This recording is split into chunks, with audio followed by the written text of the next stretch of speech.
नमस्कार दोस्तों, स्वागत है आपका मेरे चैनल पे। जेई एडवांस 2025 काफ़ी नज़दीक आ चुका है और 18 मई को आपका पेपर होने वाला है। 10,000 बच्चे आईआईटीज़ के अंदर जाएंगे। ठीक है, ये तो शॉर्ट पता ही है। अच्छे आईआईटीज़ की बात कर रहा हूँ मैं, पीछे वालों की नहीं कर रहा। ठीक है, और बाकी जो बच्चे होंगे 20,000 बच्चे, उनको NITs ट्रिपल ITs में मान लो 10,000 और हो जाएंगे।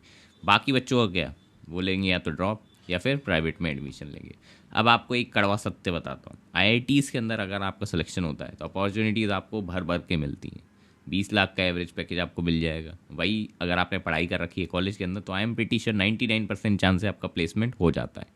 वही बात करते हैं, एनआईटीज़ में थोड़ी सी अपॉर्चुनिटीज़ कंपेरेटिवली आईआईटीज़ से कम हो जाएगी। ऑब्वियसली अगर नहीं कम होती तो फिर वो इधर भी आईआईटी लिखा होता ना, एनआईटी नहीं लिखा होता।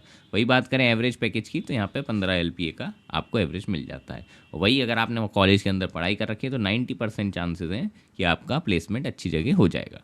वही बात करते हैं प्राइवेट में अपॉर्चुनिटीज़ काफ़ी ज़्यादा अनसर्टेन होती है अनटिल अनलेस आप बिट्स जैसे कॉलेजेस में नहीं है। ठीक है, या फिर आपने स्किल डेवलपमेंट पे फोकस ना कराओ। वही बात करें एवरेज पैकेज की तो 6 से 8 रहता है, इससे नीचे भी चला जाता है, 4 तक भी जाता है और वेरी करता है काफ़ी ज़्यादा। प्लस प्लेसमेंट की कोई सर्टेनिटी नहीं होती, कभी कार हो जाता है कभी कार नहीं होता, तो इट्स वेरी वेरिएबल, ये आपको ध्यान में रखना है। अब चॉइस आपकी है कि आपको आईआईटीज़ में जाना है, NITs में जाना है कि प्राइवेट में जाना है। अब आप बोलोगे भैया इसमें हमारी चॉइस कैसे? भाई चॉइस है तुम्हारी, मैं बता रहा हूँ। देखो भाई, अगर आप 2 साल या 1 साल अगर आप ड्रॉप ले रहे हैं, अभी हार्डवर्क कर लोगे तो ये फ्यूचर में आपके 5 से 10 साल बचा देगा। अब आप कहोगे ये कैसे हो सकता है भैया, 2 साल अभी के इज इक्वल्स टू 5 से 10 साल फ्यूचर के? यस यस यस, अब मैं आपको बताता हूँ क्यों।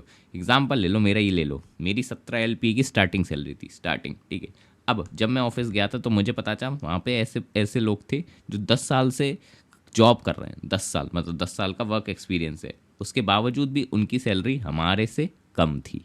तो वो बच्चे थे, मतलब वो लोग थे, बच्चे तो नहीं बोलूँगा क्योंकि अब तो बूढ़े हो गए।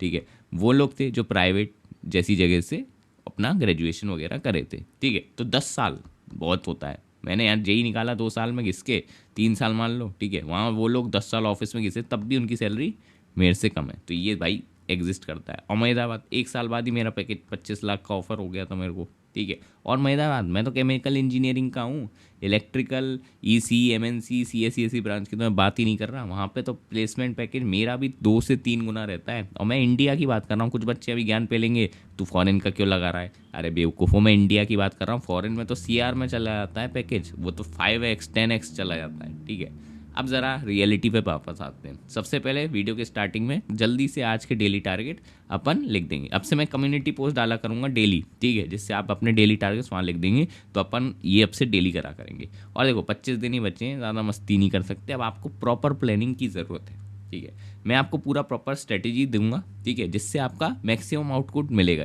ये वीडियो को बस एंड तक देख लेना, you will be sorted. Strategy का तो ज़्यादा आपको सोचना नहीं पड़ेगा। और आगे बढ़ने से पहले अगर आपको पर्सनल गाइडेंस हमारे द्वारा चाहिए तो आप हमारी 1-to-1 जेईई एडवांस की मेंटरशिप ले लेते हैं। सिर्फ 2-3 दिन और ये ऑफर है, इसके बाद प्राइस भी इंक्रीज हो सकती है या फिर हम ख़त्म ही करने वाले हैं। तो ये साइट पे जाना, RDS20 कोड लगाने हैं, 20% ऑफ आपको मिल जाएगा। इसमें आपको फ्री टेस्ट सीरीज मिलेगी, 20 advance level test plus 800 topic wise test मिल जाएंगे। डेली टास्क में आपको डेली 10 क्वेश्चन मिलेंगे एडवांस लेवल सिंपल, प्लस आपको कॉल सपोर्ट भी मिलेगा। आप कॉल पे अपने जो भी प्रॉब्लम्स है वो हमें बता सकते हो, कोई दिक्कत नहीं। प्लस अगर आपका जेईई एडवांस का कट ऑफ क्लियर हो जाता है तो आपको आईफोन भी मिलेगा। कंडीशन अप्लाइड, बस आपको फॉर्म डिस्क्रिप्शन में जो है फिल कर देना है। अब बात आती है सीधे अपने वीडियो पे आते हैं। देखो भाई, मैं जो प्लान आपको बताने वाला हूँ, स्ट्रेटेजी, पहली वार्निंग दे दे रहा हूँ, टफ है। ठीक है, लेकिन अगर आपने इसको फॉलो कर लिया, रिजल्ट में आपको इंप्रूवमेंट गारंटीड मिल जाएगा। अब अगर आप आज से देखोगे, 22 अप्रैल से 26 दिन ऑलमोस्ट ऐड करोगे तो आपका जेईई एडवांस का दिन आ जाता है। तो मोटा मोटा अगर आप देखेंगे तो 4 हफ्ते बचे हैं। ठीक है, 4 हफ्ते भी नहीं, मैं तो 4 हफ्ते से कम है, तो मैं तो 3 हफ्ते मान रहा हूँ बफर रख लेंगे बाकी रिवीजन के लिए। तो वीक 1, वीक 2, वीक 3 में डिवाइड कर लीजिए। अब मैं तो कह रहा हूँ कि आपको 9 घंटे पर डे तो पढ़ना ही पड़ेगा। दिस इज़ नॉट इम्पॉसिबल, ये आपको ही पता, मुझे ही पता है।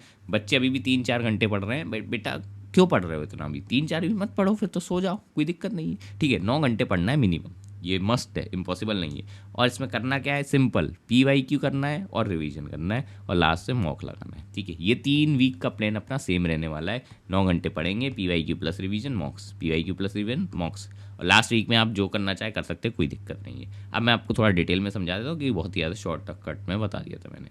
देखो भाई, थ्योरी के लिए आप क्या करोगे कि स्प्रीड कर लो कहीं से भी, मॉड्यूल से करना है मॉड्यूल से कर लो, अपने नोट से करना है नोट से कर लो, ठीक है। बुक से अगर आप एस वर्मा टाइप से रीड करना चाहते हो कर लो, कोई दिक्कत नहीं है। क्रिस्प रीड मतलब होता है फास्ट रीडिंग, बस देखा चाहिए होता है, आगे बढ़ो। अब पूरा कंसेप्ट नहीं समझना, आपको बैठ के लेक्चर देख रहे हैं, ये जो कर रहा है वो भाई कुछ नहीं होगा तुम्हारा, पहले मैं बता दूं, ठीक है। ये सब नहीं करना, बुक्स पे क्वेश्चन नहीं लगाने, मॉड्यूल्स के क्वेश्चन नहीं लगाने। आग लगा सकते हो तुम, इनको आग लगा दो, सिंपल।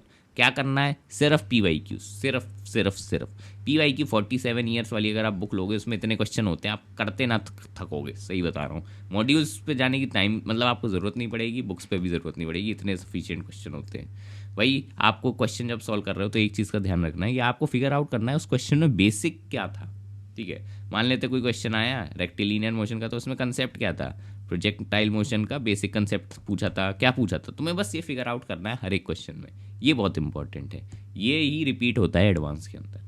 और एक चीज़ और करनी है, कोई भी अगर आप फिजिक्स या फिर जो भी ऐसा क्वेश्चन कर रहे हो जिसमें डायग्राम बनना है, प्लीज़ उसको ट्राई करो विजुलाइज करने का। अगर आपने विजुलाइज कर दिया 80% चांसेस हैं कि वो क्वेश्चन आपसे बन जाएगा। विजुअलाइजेशन खराब है तो आपको थोड़ी सी प्रैक्टिस करनी पड़ेगी। जो एडवांस होता है उसमें ये क्वेश्चन ज़्यादा आते हैं, जैसे थोड़े प्रैक्टिकल होते हैं तो विजुअलाइजेशन को वो एक्सपेक्ट करते हैं, ठीक है। बाकी लास्ट जो सबसे इंपॉर्टेंट थिंग है वो है आपको स्पीड बिल्डअप करनी है। क्वेश्चन अगर आपसे 5 मिनट में नहीं हो रहा है तो कोई दिक्कत नहीं है, आपको तुरंत सोल्यूशन देख लेना है, समझना है और उसको उसी वक्त फिर से रीट्राई मारना है। ये होती है स्ट्रेटेजी जिससे आप मैक्सिमम क्वेश्चन कर पाओगे मिनिमम टाइम पे। क्या कोई क्वेश्चन नहीं आया, 5 मिनट दिया, नहीं आया, कोई दिक्कत नहीं, सोल्यूशन देखा, समझ लिया, अब उसको फिर से ट्राई कर लेंगे, ये करना होता है। बाकी डरना नहीं होता, ठीक है। डिमोटिवेशन होए कोई दिक्कत नहीं है, ठीक है, क्योंकि भाई साहब अभी तो आप सीख रहे हो ना, तो इसमें कोई डरने की बात नहीं है, ठीक है। और बाकी डेली टेस्ट ज़रूर देना है, ठीक है। फ्री वाला चाहिए तो आप हमारा टेलीग्राम पे ज्वाइन कर सकते हो, उधर आपको PIQ फ्री ऐसा फ्री मिल जाएंगे। वही पेड वाला चाहिए तो आप जो मैंने बताया था ऊपर मेंटरशिप, वहाँ पे JEE मास्टर की साइड पे हमारे ही टेस्ट मिल जाएंगे 480 रुपीज़ में, RDS20 कोड लगा लेना, ठीक है, कोई दिक्कत। इसमें आपको ग्रुप मेंटरशिप भी फ्री मिल जाएगी।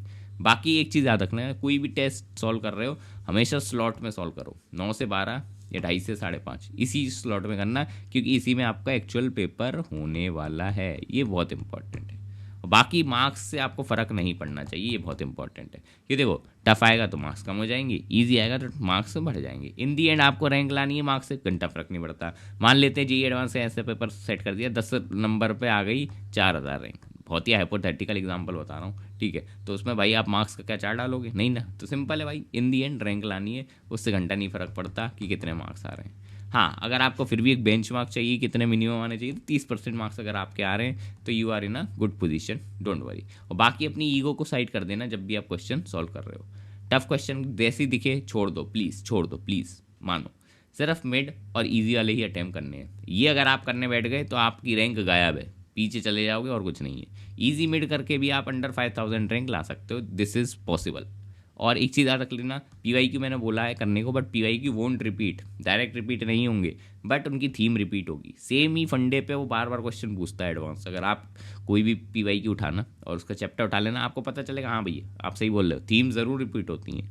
बाकी पैनिक मत करो, पैनिक कम करोगे तो परफॉर्मेंस ज़्यादा होगी। एग्जाम्पल दे देता हूँ, एक स्टूडेंट था इस बार, ठीक है, 94 परसेंटाइल उसने जनवरी में JEE मेंस में स्कोर करा था। वही बच्चे ने अभी अप्रैल में 99.5 परसेंटाइल निकाला है, और डिफरेंस पता है क्या आया था, बस एक इस चीज़ का, पैनिक कंट्रोल का। वो पहले पेपर में पैनिक कर गया था तो भैया हो गया उसका पेपर बर्बाद, पैनिक नहीं करा, दूसरे में 99.5 परसेंटाइल लेके आया। अब आप सोचो अगर आप पैनिक कर जाओगे एडवांस वाले दिन तो आपका भी यही हाल होगा। तो अपन को इस वाली कैटेगरी में फॉल करना है। और मैं थोड़ा कॉन्फिडेंट भी दे देता हूँ आपको, देखो भाई 360 का पेपर आएगा, 80 मार्क्स पे आपका JEE एडवांस का कट ऑफ मोटा मोटा निकल जाता है, मतलब कितने क्वेश्चन, 20 क्वेश्चन।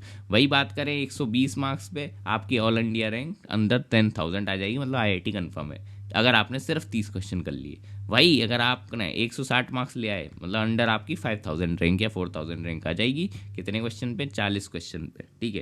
तो देखो भाई डुएबल है, ऐसा इंपॉसिबल नहीं, सिर्फ 10 क्वेश्चन का ही डिफरेंस, यहाँ से यहाँ सिर्फ 20 क्वेश्चन का डिफरेंस है, यहाँ पे कट ऑफ निकलता है, यहाँ पे ऑल इंडिया रैंक अंडर 5000 आ जाती है। वहीं यहाँ पे 10 नंबर 10 क्वेश्चन का डिफरेंस है, यहाँ पे आपको IIT मिल रहा है, यहाँ पे आपको ठेंगा मिल रहा है, ठीक है। अब बात आती है टाइम टेबल पे। आपका टाइम टेबल सिंपल होना चाहिए, सो उठो, मॉक दो, PYQ एनालिसिस करो प्लस रिवीजन करो, और फिर से रिपीट करो, फिर सो जाओ, फिर वही करते रहो, ये साइकिल चलनी चाहिए। प्लस 9 घंटे डेली पढ़ोगे तो मैं आपको बता दूँ 3 घंटे टेस्ट दो अपना, कोई दिक्कत नहीं है। उसका 2 घंटे एनालिसिस आराम से एनालिसिस करो। उसके बाद जो 4 घंटे बचेंगे उसमें PYQ करो और रिवीजन करो, बस इसके अलावा आपको कुछ नहीं करना। और बच्चे कहते हैं भैया डर लग रहा है, डर लग रहा है। भाई तुमने डर क्यों लग रहा है, पढ़ाई नहीं करी इसलिए। बट भाई तुम्हें पता है 99% बच्चों ने भी नहीं करी है, तो कॉन्फिडेंट रखो। तुमने नहीं पढ़ा तो ऐसा तुम्हें क्यों लग रहा है तुम्हारे बगल वाले ने नहीं पढ़ रखा, नहीं पढ़ा भाई, मैं बता रहा हूँ, ठीक है। एग्जाम्पल दे देता हूँ, 78% एक बच्चे के आए थे बोर्ड्स में, ठीक है। मेंस का कट ऑफ निकाल लिया उसने, चलो किसी तरह एडवांस देता है, उसकी आ गई थी ऑल इंडिया रैंक 12,000 रैंक आ गई थी। तो भाई कैसे भाई, क्योंकि बस कॉन्फिडेंस रख के गया था पेपर वाले दिन। तो भाई अगर उसकी 12,000 आ सकती है तो तुम्हारी क्यों नहीं। तो इसी वीडियो को सब्सक्राइब कर लेना, मिलेंगे आपको नेक्स्ट वीडियो में, बाय बाय।